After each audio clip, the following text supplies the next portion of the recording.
1920s में Argentina के शहर बुएनोस आयरस से तकरीबन 400 मील दूर एक छोटा सा टूरिस्ट विलेज था जिसे विला एपिक्यून कहा जाता था। ये गांव लगूना एपिक्यून के किनारे पर था जो एक सॉल्ट लेक थी। ये लेक काफी मशहूर थी क्योंकि कहा जाता था कि इसके पानी में नहाने से स्किन और हड्डियों की कई बीमारियां खत्म हो जाती हैं। जल्द ही ये जगह अर्जेंटीना के अमीर लोगों के लिए एक वीकेंड गेटवे बन गई। इस गांव में एक रेलवे स्टेशन और 1500 लोगों की आबादी थी। अपने पीक वक्त पर यानी 1970s में यहाँ एक साथ 5000 लोग रुक सकते थे।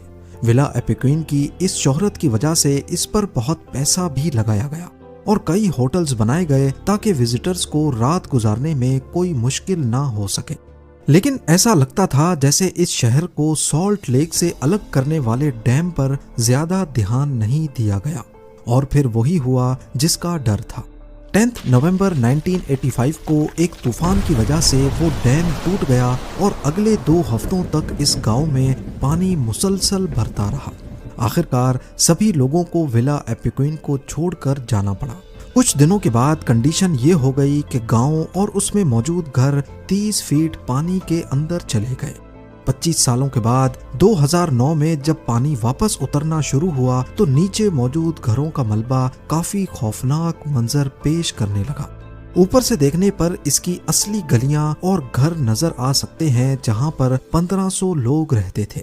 जंगली झाड़ियां, जंग लगी इमारतें इस गांव को एक घोस्ट टाउन जैसा पेश करती हैं। आज विला एपिक्यून दुनिया भर से फोटोग्राफर्स और टूरिस्ट को अपनी तरफ अट्रैक्ट करता है जो इस मशहूर गांव के खंडरात देखने आते हैं।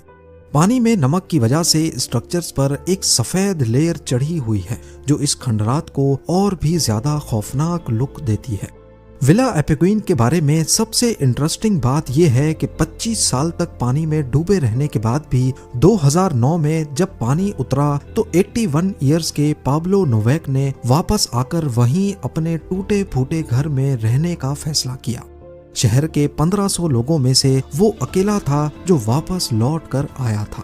विला एपिक्यून के अकेले रेजिडेंट के तौर पर पाब्लो को 2020 में शहर का कल्चरल एम्बेसडर बनाया गया।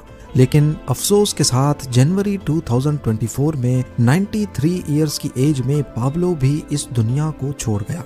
पाब्लो के जाते ही विला एपिक्यून एक मर्तबा फिर मुकम्मल तौर पर गैर आबाद हो गया।